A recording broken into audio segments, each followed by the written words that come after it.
back to IGN at Gamescom Now. I am Sydney Goodman, and I am joined by Ryan Cleven, who is the design director over at the Coalition, which means we are talking about Gears 5.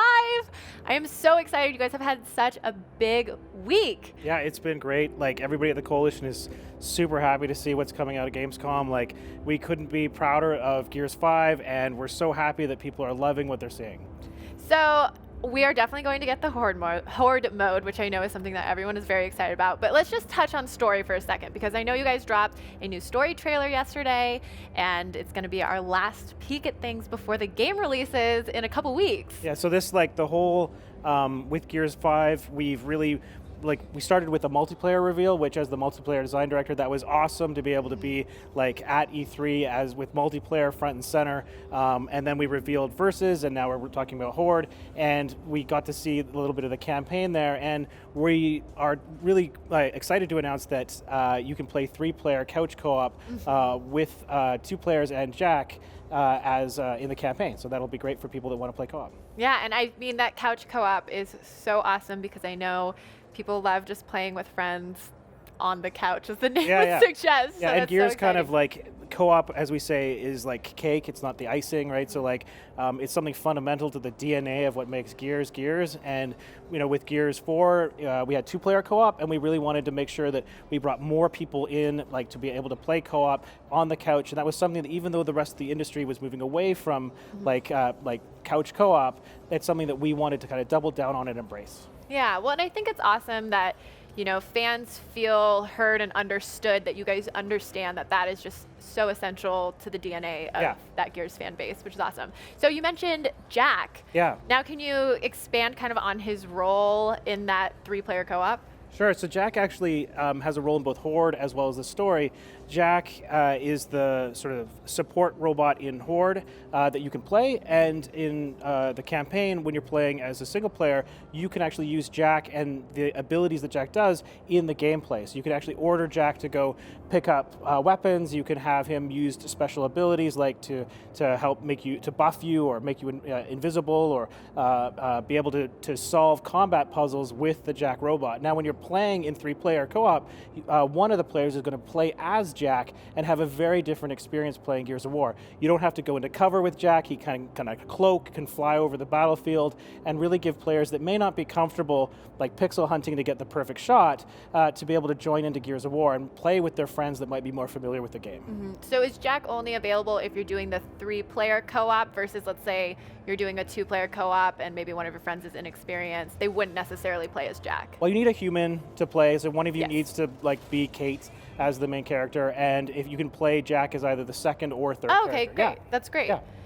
Okay, so you mentioned Jack, you mentioned Horde Mode. Let's just dive straight into it. Tell us what new things we can expect for Horde Mode. This Horde is really the richest, it's the deepest Horde Mode that we've ever made.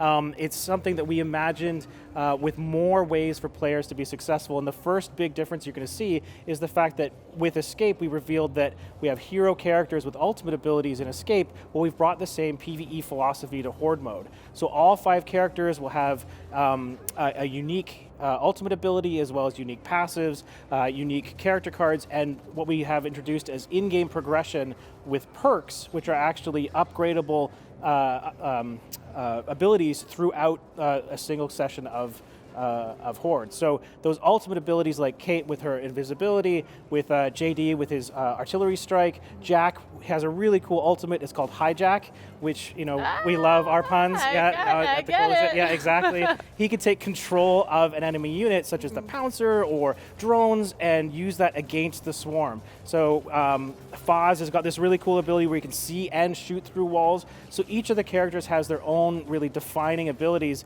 that you as a group will want to try to find the combination that not only works with the individual, but also as a team. And that really has such an expanded meta for Horde that we really think it's going to keep players trying to figure out the best combination for a long time. Yeah, and so you mentioned in-game progression, and just to clarify for folks at home, there is still out-of-game progression, correct? That's right, yeah. So unlike with each of these hero characters, as you play, that character's going to level up. And then periodically, whenever you hit a new level, we're going to give you a new skill card. And that skill card, you can take any 5 of them, and every character is going to have about a total of 14. You can choose 5 of them to go into a Horde session with, which means my version of Kate might be different than your version of Kate, and I can build that very similarly to how I might build, say, like a MOBA character or something like that. Got it. That means that out-of-game progression, every time you play, you're going to gain a little bit of power to be able to meet higher levels of difficulty. So, ultimately, that is not the word that I meant to come out of my mouth. All the time. It happens all So the time. obviously, folks love Horde Mode, and how do you choose kind of what to keep from Gears 4's Horde Mode and what to build on? Like, where does that process start? Well, it always involves going back to kind of Gears 2 and making sure that whatever we build has that essentially like a Horde quality. Yeah. We always want to make sure that it has emergent gameplay, that it is obviously a defensive game, but it really, we want to make every mode as much as possible allow players to explore, for them to be able to find new things that we didn't anticipate. So that's always the core of what it is. Now we have such a blueprint in front of us of all the things that have been tried, and when we tried 4, we heard back from the community what they wanted to see differently, and we wanted to bring something that made the game more accessible to new players while giving a much bigger metaphor for new players. And that was always the thing that we wanted to do, was make it so the community had more to talk about, that there was more arguments over the water cooler as to which character was better, what the right composition was, because that, like, Horde is as much played out of the game as it is in the game, where the whole community really wants to find the best build, and we see people that have done like crazy spreadsheets of total like numerical analysis on all of Horde to try to figure out what the best combinations are. And so using that community feedback in combination with always making sure we go back to the roots, with trying to bring fresh ideas to keep the game feeling fresh over time, that really sets the ground for any new solutions that we bring. And then we'll obviously brainstorm and we'll try to find inspiration from wherever we can. However, it always has to go back to those pillars. Yeah. So you said a few like really awesome nuggets. I hope I don't forget all of them. But let's go back to, you mentioned something about accessibility. Yeah. So it feels like, from everything that I've heard about Gears 5, that is such a core tenet of this installment. Why now? Well, Gears has always been a game that has been known to be challenging. It has, a really visceral, sometimes bloody presentation, right? It's yeah, exactly. It's definitely like a more mature rated product.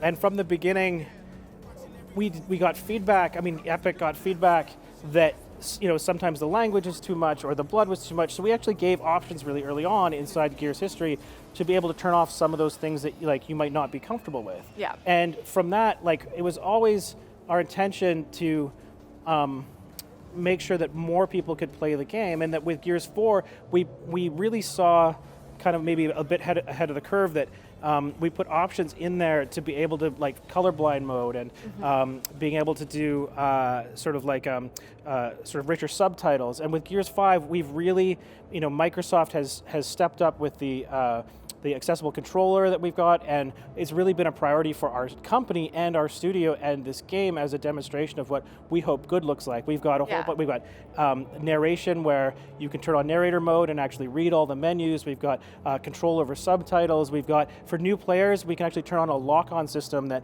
lets them aim really easily, so that if you don't have control over both the sticks, you can actually still play the game. With Jack, it's an entirely new way to play. So we've really invested on, as many ways as we can to bring people into Gears, because it really is about having everybody play, right?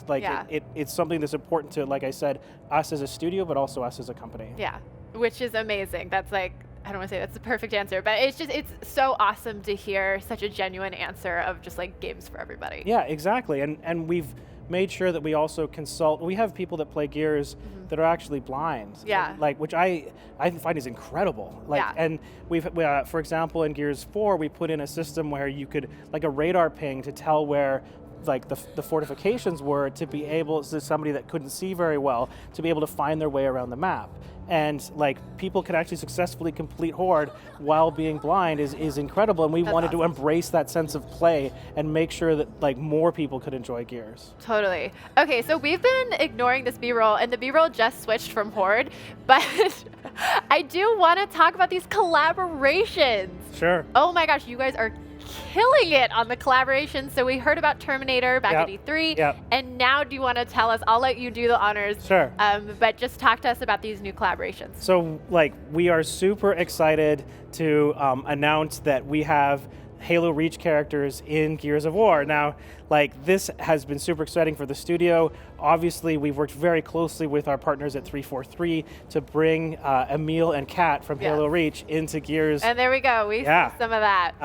Like these are two of our favorite characters, and we've really tried to be as authentic as possible, where we've brought the drop shield as Emil's ultimate, we've got the hologram decoy as Kat's ultimate, and they've been rendered in a style that we think is really true to both where they came from inside Halo Reach, but also feels like Gears. Like it is seamlessly integrated and doesn't feel out of place. And that's something that we think Gears fans will love, but also Halo fans too. And it's like they're actually my two favorite characters from Halo, so I am so happy to have them. Did you have something to do with that decision? No comments. But I also love that they're fully integrated, like you were saying, beyond just being a skin. Like they have their own ultimate abilities. That's right. Touched on. And how, so really quick, because I think we're running out of time, but where did you guys start in coming up with, like, who do we want to collaborate with? Well, I mean, with Halo, it's always been something that we've talked about for a long time, and it was never really right before.